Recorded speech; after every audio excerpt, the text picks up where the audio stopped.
Kasongo ye Mombali nanga Kasongo mbona wewe Sanibonani babukeli, kusaseyilo iChampion leli, siyaphinda siyahlangana futhi kuyo iKasiFight TV imafiki ngawo amanyala. Kuba ilelo dlanzana ke liba nesibindi sokuzovela ngaphambili nawalo amanyala, kwase nawo phela ungaba naso isibindi sokuthi uzovela nawakho amanyala ngoba phela kuyimvela kancane ukuthi umuntu akhule kube uholokoqo lwentshebe noma uholokoqo lwebele engakaza benawo amanyala. Bayabhala abantu basenekela indaba zabo njengoba zinjalo, sibese ke nathi sesiyanenekela zona zinjalo. Namhlanje ke Nkosi yami senekele mangingachithi isikhathi manginilandela udaba nezizwele mathupha luyisima kanje kola namhlanje. Luyisima kanjena. Sanibonani emafiki. Hey, kunzima emhlabeni. Kunzima emhlabeni. Ngikhumbula sisasebancane. Sasihlezi sithi masibuka obhuti abadala nosisi abadala, sithi nathi sifuna ukukhula sibe ngangabo. Sasijahile kwangathi lokho kungenzeka ngokuphazima kweso. Sesibadala manje kodwa sesiyabona ukuthi sasijahe ekwangamele sikujahe. Ngikhule kahle, ngikhuliswe ngothando nenhlonipho, ngikhuliswa abazali ababili. Bangifundisile zonke indlela zempilo, ngabahlonipha futhi ngabalalela.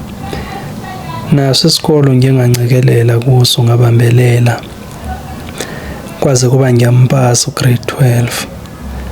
Ngabe senginikele varsity ngenhloso yokuthi ngibe nekusasa elingcono. Hey, yazi masifike varsity ama lecturer wasitshela ukuthi la ngaphandle kunjani. Sizibonela thina mase sifika ngaphandle ukuthi kunjani. Ngikhule ngitshelwa kuthiwa imfundo isikhiya sempilo. Nganginethemba nami ukuthi mangiye varsity ngiyozakhela sami isikhiya engizokwazi ukuthi ngivule yonke iminyango empilweni. Ngafunda ngokuzinikela, ngangalandeleli ebafaneni. Nomfana enganginaye ngaleso sikhathi ngangicelile ukuthi angilinde kuze kuba ngiqede isikole. Mangiqede isikole ke siyobe sesenza noma yini esifuna ukuyenza. Inhlahla ke into engihamba nayo.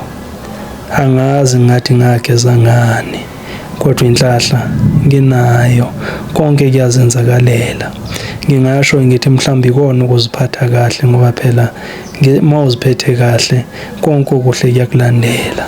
Mawuhambe wenza yonke imikhuba le, wonke amabhada ayakulandela. Wangilalela kumfana wabantu wathi no, uzongilinda kanankinga. Kwaba sengiyaqeda esikoleni, ngagraduate, ngasithola lesikhiya ekuthiwa siyongivulela yonke iminyango empilweni. Ngabe sengiyaphuma ke, ngathi uyabona njengoba ngiphume evarsity nje kusamele ngithi uyothatha umhlala phansi kancane. Ngizaqala ukumaketha kulonyaka wesibili lo nje mangeke ngithathe nje igap year then ngibese ngiyazihambela ke futhi ngiyozifunela umsebenzi.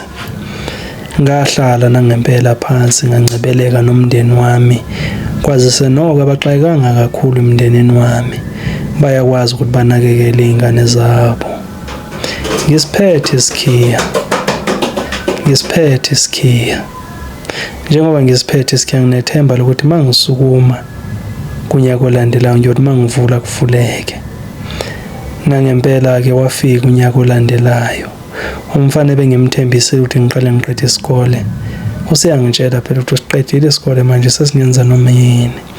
Ngamtshela ngathi yebo kunjalo, kodwa ayikhawuqala ukukhuluma nabazali bami ungicele kubona, uyothi masongicelile kubona senivumelene sibese sesiyenza ke noma yini. Ayikwasho ukuthi umfana kusabika izaba. Ngithi hayi mawusabika izaba kawubuhlanganisa, then kuyona mase kuhlangana uyokhuluma nabazali bami ngoba angeke ngize ngikwazi ukuthi ngikunikeze ubuntombi bami nje kanjalo. No, angikwazi. Kwafika kunyaka lo ukuthi ngiyomaketha. Manje ngiyomaketha phela ngiphethe isikhiya esandleni. Lesikhiya kwathiwa sempilo, isikhiya sempumelelo. La ngifuna ukuvula khona noma umuphi umnyango ngiyokwazi ukuwuvula. Ngathi mangifika ngithi ngiyovula kumnyango wakampumelelo, ngafika ukuthi no, akusavulwa ngalesikhiya lesi mina ngisithole eVarsity.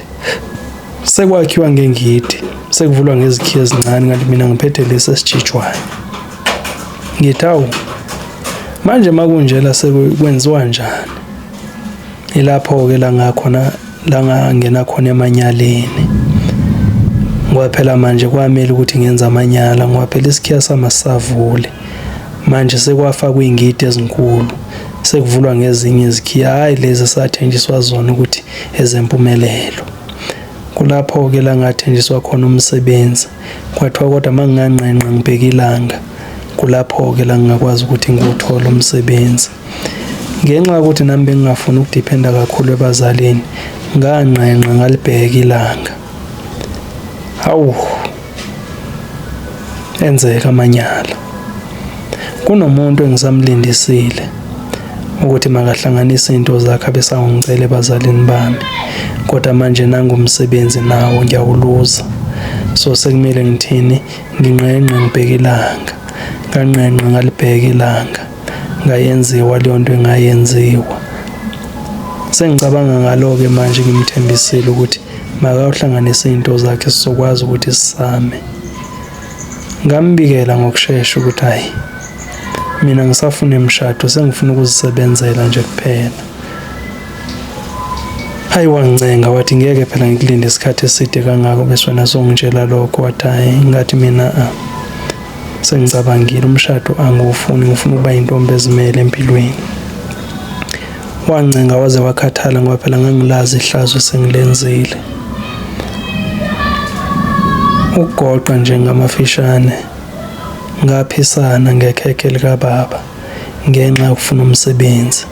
Amanyala-ke lawo engawenza ngoba imfundo ayiseyona lento esasitshela ukuthi yiyo. Sesithi masifika sifuna imisebenzi sitshela ukuthi masilale ukuze sithole lo msebenzi noma sikhiphe izimali. Umsebenzi awusatholakali nje kalula ngoba naku uqualifya, no. Sekumele wenze okuthile ukuze uwuthole. Amanyala-ke ke South Africa-ke lawo. Siyabonga.